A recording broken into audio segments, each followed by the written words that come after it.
we're talking about time management and how do you become most productive.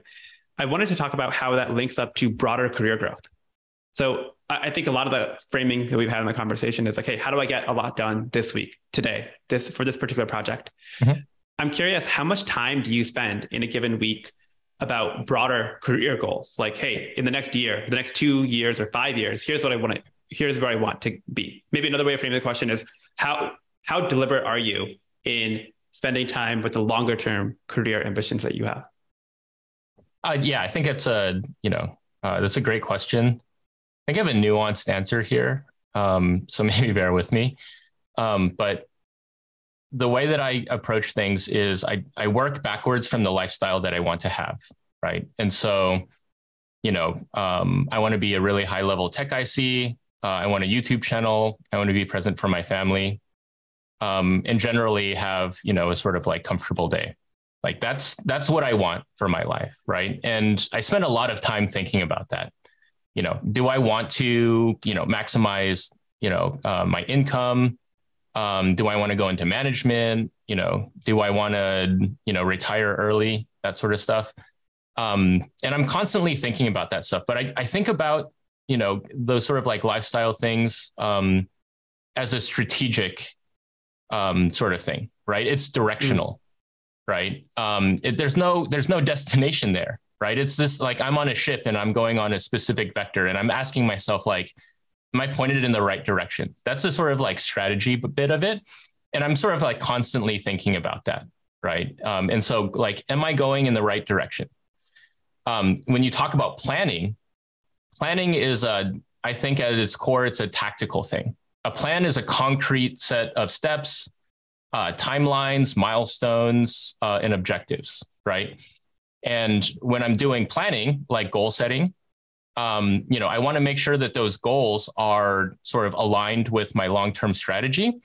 But I also think that good goals are, they're smart goals, right? They're specific, measurable, achievable, relevant, and time-bound. Yeah. And so I tend not to have goals that are like longer than 6 months. If there's a goal that requires like 6 months of deliberate effort, then what that tells me is that you should be breaking that up.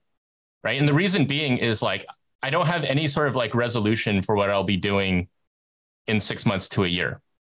Right. Mm-hmm. Like I have no idea like what's going to be in my head, like in November of 2024. I have no idea. Right. Yeah. And so what I do is I tend to think that the sweet spot for goals is around a quarter, give or take. Right. Because if you have a goal that takes less than a month to achieve, that's unlikely to turn into an achievement. Right. Mm-hmm. It's bordering on this sort of like task sort of like, planning. Right. And what I'm really after are sort of like head turning achievements. Right. Yeah. And then anything that's more than like 3 or 4 to 6 months, I think can be sort of like broken up. Right. And then that gets to like the R and the T part of SMART goals. Right. So the relevant and time bound, REDSMA doesn't roll off the tongue like SMART goals, but like I actually think that SMART is actually it's backloaded. Like the most important part of goals is like, is this goal relevant and is this goal time bound and achieve? And then achievable is the next part. And then you get like, sorry, I'm like babbling, but like everybody spends all of this time on like specific and measurable. Yeah. Which is like, I think it turns into this rat hole. You should just do SMART backwards and like, you'll be in a better spot, right? Like, hey, how big is this goal that I want? It's generally going to be in this direction because I've sort of like established, values and a lifestyle that I'd like. Yeah. And then is it relevant to that? Right. And then is it achievable in the time period that I'm like aiming for? And if you do it sort of backwards like that, I think what you'll find is that, these goals tend to be like much better resolution and much more effective than sort of like doing it the other way around. Right.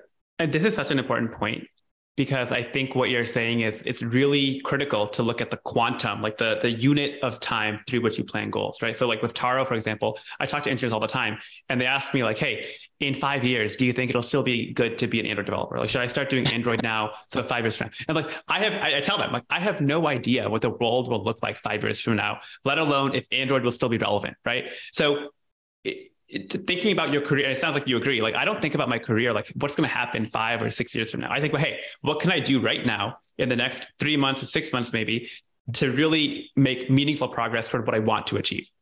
And I think that this is a good example where like sometimes it's better to work forward from a promising situation rather than working backward from like, here's my 10-year vision, right? Usually the world is random enough and too many things that are driven by luck or serendipity that you don't know what'll happen in 10 years, right? So I like this kind of framework that you have of think about the lifestyle you want and then think about, the stepping stones in the 3 or 6 month time horizon.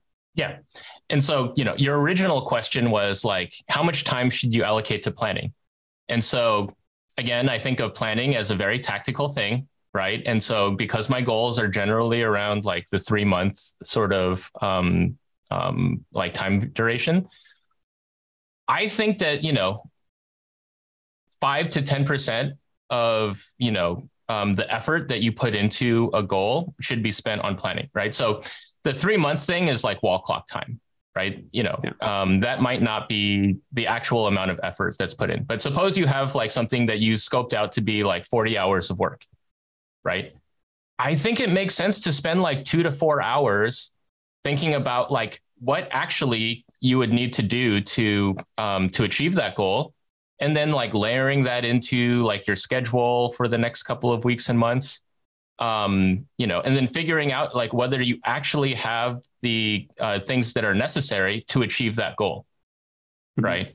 And so I think on the order of like 5 to 10% of the total time really sort of sets you up to actually achieve the goals that are there. One other thing that I'll add on to this is like, okay, cool. Like we have a bunch of goals. Suppose you want to put like 100 hours into something. Well, like you're going to need to put like 5 to 10 hours worth of work, like 5 to 10 focused hours just on the planning. Right. And so, and it's a good use of your time because you're about to spend 100 hours on something. Right. And so like that is a very large outlay.